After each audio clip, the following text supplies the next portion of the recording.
800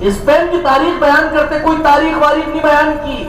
Spain کا دورہ کرنے کے بعد جس نتیجے پر اقبال پہنچے وہ نتیجہ یہ تھا کہ یہ مدارس کو، یہ مکاتب کو یوں ہی رہنے دو، ورنہ اگر یہ مساجد، یہ مکاتب، یہ مسجدوں میں چلنے والے مکاتب قرآنیہ، یہ دینی ادارے اگر تمہارے ملک سے ختم ہو گئے تو خدا کی قسم اس ملک کا بھی وہی حال ہوگا جو اسپین کا میں اپنی آنکھوں سے دیکھ کر آ رہا ہوں. ڈاکٹر انجینئر 2-4 کم بڑھ گئے تو چل جائے گا، تو پہلے بچے کو نہیں بناؤ. بالکل یہ وقت ہے، ہمیں اس دور میں آگے بڑھنا چاہیے. اپنے بچوں کو ہائی ایجوکیشن میں بھیجو، لیکن پہلے اپنے ذہنوں کو صاف کرو. بعض لوگ سمجھتے ہیں کہ بھائی کیا پڑھا لکھا ہے بولے. ارے پڑھے لکھے کیا پڑھے لکھے ہے، آپ دیکھو نا کیسی کیسی اللہ معاف کرے کہ ایک مزاج امت کا یہ بھی بگڑا. آپ آسان لکھتے بجے یہاں پر مفتی جاوید کی بات باقی ہے. میں تو کہا ہے مائک میں نے سنبھال لیا، چکر ہو جائے گا. 7:30 کو اذان ہو جائے گی. نہیں ٹائم بڑھانا پڑے گا، یہ کوئی بات تھوڑی ہوئی ہے. اتنا اچھا پروگرام کر رہے ہیں 7:30 کو اذان ہوگی تو کیسے چلے گا. 8 بجے اذان دیں گے آپ کو، 8 بجے اذان دیں گے انشاءاللہ. مفتی جاوید صاحب کی بات سنے بغیر پروگرام ختم نہیں ہوگا انشاءاللہ. ہاں تو کیا کہہ رہا تھا ہے کہ دھیان کس کو. کئی احباب آپ کو بہرحال جانے تو بات لمبی ہو جائے گی. تو اولاد کی تربیت کے تعلق سے جو بات ہوئی ہے وہ ٹاپک دیا گیا تھا مولانا یوسف صاحب کو، ماشاءاللہ اللہ ان کو جزائے خیر عطا فرمائے. تو ضروری ہے بزرگوں ہم اپنی اولاد کو اس فیلڈ کے اندر اتاریں، لیکن اپنے ذہن کا گرد صاف کر کے، اپنے ذہن سے غبار جو اپنے ذہن کے اندر یہ پردہ ہے کہ بڑے پڑھے لکھے. ارے آپ کو کہیں ایسے ایک مزاج امت کا یہ بھی بنا ہوا ہے نا کہ جو آدمی دنیاوی اعتبار سے ہائی ایجوکیشن حاصل کر لیتا ہے، بھائی بری بات نہیں، بہت اچھی بات ہے، سیکھنا چاہیے. بلکہ علامہ شامی نے لکھا ہے، میرے خیال سے ہدایہ کے اندر ہی ہے وہ بات، من جہل بأہل زمانہ فہو جاہل. جو اہل زمانے کے حالات سے بھی واقف نہ ہو وہ بھی جاہل ہے. تو اہل زمانے کے حالات کے اعتبار سے ہمیں اس میدان میں کودنا چاہیے، اپنے بچوں کو ہائی ایجوکیشن میں آگے بھیجنا چاہیے. لیکن بعض لوگ یہ سمجھتے ہیں جو اچھی ماشاءاللہ پڑھائی کر لیتے، دنیاوی اعتبار سے ڈگری لے لیتے، گریجویٹ ہو جاتے ہیں، ماسٹر ڈگری حاصل کر لیتے ہیں، تو انسان کا مزاج کیا ہے کہ اس نے ماسٹر ڈگری حاصل کر لیا تو وہ کیا سمجھتا، میں دین کے اعتبار سے بھی ماسٹر ڈگری ہے میرے پاس. پھر وہ سڑک پہ کھڑے رہ کے حدیث کے اوپر بحث کرتا ہوں، یہ حدیث ضعیف ہے نا، یہ حدیث صحیح ہے نا، یہ حدیث حسن ہے. وہ یہ سمجھتا ہے کہ میں دین کے اعتبار سے بھی ماسٹر ڈگری ہے میرے پاس. جبکہ ظاہر ہے ایک آدمی دنیاوی اعتبار سے ماسٹر ڈگری رکھتا ہو، لیکن اس نے اس بات کو قبول کرنے میں کوئی شرم نہیں ہونا چاہیے کہ میں دینی اعتبار سے جاہل ہوں. اس میں کوئی شرم نہیں ہونا چاہیے. ارے بھائی جو 8-8 سال 10-10 سال مدارس کے اندر خالص دینی تعلیم کو حاصل کرتے ہیں، جو صحیح ستہ پڑھتے ہیں، جو صحیح بخاری از اول تا آخر پوری پڑھتے ہیں، مسلم پڑھتے ہیں، ابو داؤد، ترمذی، نسائی، ابن ماجہ، ساری کتابیں حدیث کی پڑھ لیتے ہیں، جلالین تفسیر پڑھ لیتے ہیں، ہدایہ پڑھ لیتے ہیں، فقہ کے اندر شرح وقایع پڑھ لیتے ہیں، شرح جامی پڑھ لیتے ہیں، سارے علوم فنون پڑھ کر 10 سال تک فارغ ہوتے ہیں. وہ بھی یہ نہیں سمجھتے کہ ماسٹر ڈگری ہے ہمارے پاس، اور یہ کالج میں فارغ ہو گیا کالج سے تو یہ بھی کیا سمجھتا کہ دین کے اعتبار سے بھی میرے پاس ماسٹر ڈگری ہے. تو نہیں بھائی، دین کے اعتبار سے انسان اپنے آپ کو جاہل ہی تصور کرے. جب تک انسان اپنے آپ کو جاہل سمجھے گا اس کے دینی علم میں ترقی ہوتی رہے گی، اور علم کا دروازہ ہی بند ہو جاتا. جب آدمی نے یہ سمجھ لیا کہ مجھے آتا تو پھر ظاہر ہے کہ بات ہی ختم ہو گئی. تجھے آتا تو پھر اب تجھے سیکھنے کی ضرورت نہیں ہے. جس نے یہ سمجھ لیا مجھے آتا تو اس کا علم کا دروازہ ہی بند ہو گیا. انسان کی حقیقت یہ ہے کہ وہ ہمیشہ، ہم نے ہمارے بڑے بڑے اساتذہ کو دیکھا، بڑے بڑے علماء کرام، بڑے بڑے شیخ بزرگان دین، ان کی زبانوں کو مفتی تقی عثمانی شیخ الاسلام، اللہ ان کی عمر میں صحت میں برکت عطا فرمائے، شیخ الاسلام مفتی تقی عثمانی کو بارہا میں نے سنا کہ وہ کہتے ہیں کہ میں ایک طالب علم ہوں. کیا ہوتا طالب علم کا؟ اسٹوڈنٹ ہوں، میں سیکھ رہا ہوں. بولے شیخ الاسلام عالم اسلام کا جید ترین عالم دین، جس پر پورا عرب ناز کرتا ہو، پوری دنیا ناز کرتی ہو، وہ تو اپنے آپ کو کہے کہ میں طالب علم ہوں، اور اس نے ماسٹر ڈگری لے لیا تو یہ سمجھ رہا میں دین کے اعتبار سے بھی ماسٹر ہو گیا. تو ہم متوازی رکھے، اپنے بچوں کی مکاتب کے ذریعے سے، مدارس کے ذریعے سے تربیت کریں. سب سے پہلے دینیات کی بنیادی تعلیم سے ہم اپنے بچوں کو آراستہ کریں. پہلے مسلمان بنا دے، اس کے دل و دماغ کے اندر بنیاد میں اس کی توحید و رسالت کو ڈال دے، پھر اسے پھینک دو کسی بھی فیلڈ کے اندر، انشاءاللہ تیر کر باہر آ جائے گا، پھر ساری انسانیت کے لیے دافع بنے گا، کارآمد بنے گا۔ اللہ ہم سب کو عمل کی توفیق عطا فرمائے۔ تو الحمدللہ آج کی ہماری یہ مجلس اصلاً تو تعمیر مسجد کے عنوان پر قائم کی گئی ہے، تو جتنے احباب ہیں یہ یہاں پر طلبی برادری کی بستی بڑی ہے نا، طلبی برادری، پٹھان برادری کی بستی بڑی ہے، تو میں ان سے بھی درخواست کروں گا کہ مسجدوں کے بنانے کا مقصد اس کو آباد کرنا ہے، یہ کوئی شوقیہ مساجد نہیں بنتی ہے، ورنہ پھر وہی بات ہے کہ مسجد تو بنا لی شب بھر میں، ایمان کی حرارت والوں نے، من اپنا پرانا پاپی تھا برسوں میں نمازی بننا سکا۔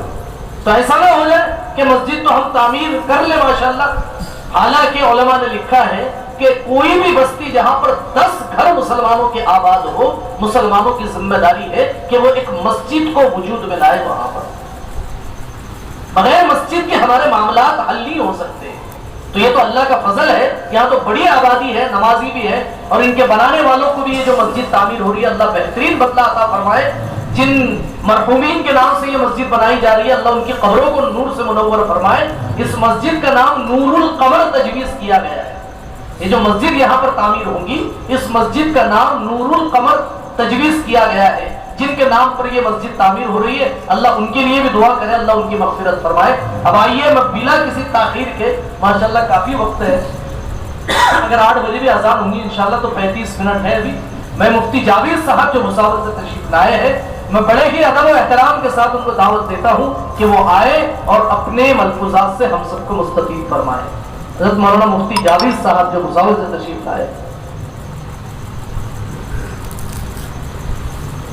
اور مفتی جاوید صاحب کی بات کے بعد انشاءاللہ مفتی صاحب ہی دعا کریں گے، دعا کے اوپر ہماری مجلس کا اختتام ہو جائے گا انشاءاللہ۔ السلام علیکم ورحمۃ اللہ۔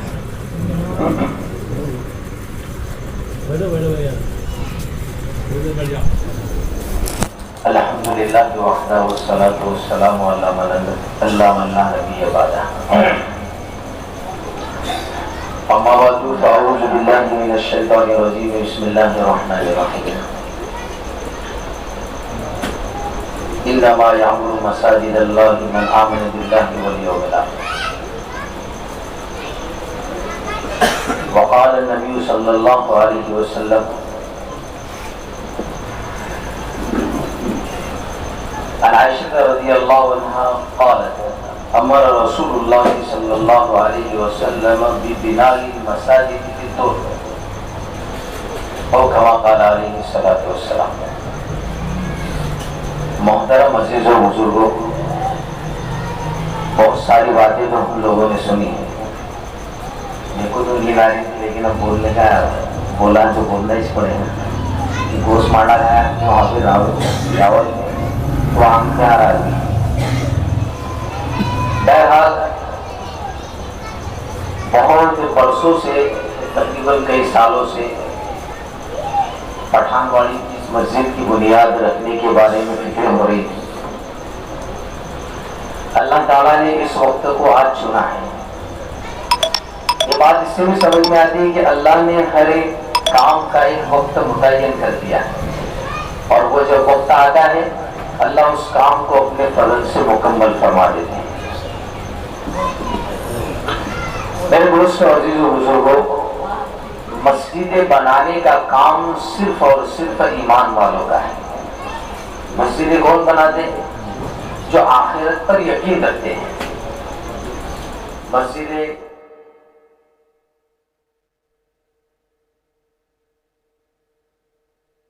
اور اس کی آبادی کی فکر کرتے، یہ مسلمانوں کا پیشہ ہے، مسلمانوں کا شعبہ ہے، مسلمانوں کا عمل ہے، اس لیے کہ مسلمانوں کی کامیابی کی سب سے بڑی منزل و آخرت ہے، اور مسجد بنانے کا ثواب اور اس کو آباد کرنے کا اجر آخرت میں اللہ تعالیٰ عطا فرمائیں گے۔ اس لیے قرآن عزیز میں فرمایا انما یعمر مساجد اللہ من آمن باللہ والیوم الآخر، جو اللہ پر ایمان لاتا ہے اور آخرت پر جس کا یقین ہے وہی مسجد بنائے گا، ورنہ مسجد بنانا اتنا آسان نہیں ہے۔ ذرا سوچو، ایک گھر اگر ہم بنائیں 10 بائی 10 کا تو فکر لگ جاتی ہے، اینٹ جمع کرنا ہے، سیمنٹ لانا ہے، اساری لانا ہے، مستری کا انتظام کرنا ہے، اتنی فکر انسان کے اوپر سوار ہوتی ہے۔ آج کے دور میں تو مہنگائی کا دور ہے، مہنگائی کا دور کہ لوہا آسمان کے اس کی قیمتیں آسمان کو چھو رہی ہے، مٹی کی اینٹوں کی قیمتیں آسمان کو چھو رہی ہے، سیمنٹ کی قیمتیں آسمان کو چھو رہی ہے، لیکن پھر بھی ایسے مہنگائی کے زمانے میں مساجد کی بنیاد کے ارادے کرنا اور اس کو تعمیر کے تکمیل تک لے کر جانے کی فکر جاری کرنا، یہ کون کر سکتا ہے؟ ایمان والے ہی کر سکتے ہیں۔ کیوں؟ اس لیے ایمان والے جانتے ہیں کہ اللہ تعالیٰ 1 روپیہ لگانے پر 10 روپے کا اجر ثواب عطا فرماتے ہیں، اور نیت ہو تو 70 درجے ثواب عطا فرماتے ہیں، اور ایک جگہ فرما بغیر حساب اللہ اجر عطا فرماتے ہیں۔ اور ہم جانتے ہیں کہ ہم جتنے بھی کام کر رہے ہیں ان سارے کاموں کے پیچھے ہمارا مقصد ہے، ہماری نیت، ہمارا مقام کیا ہے؟ ثواب کو حاصل کرنا، ثواب۔ اس لیے کہ مسلمان اتنی محنتوں سے مال کماتا ہے اور اپنے غربت اور تنگی کے عالم میں اس میں سے مال نکال کر اللہ کے راستے میں دیتا ہے، صرف اس نیت سے کہ مال جو میں لگاؤں گا اللہ اس کا اجر و ثواب مجھے عطا فرمائیں گے۔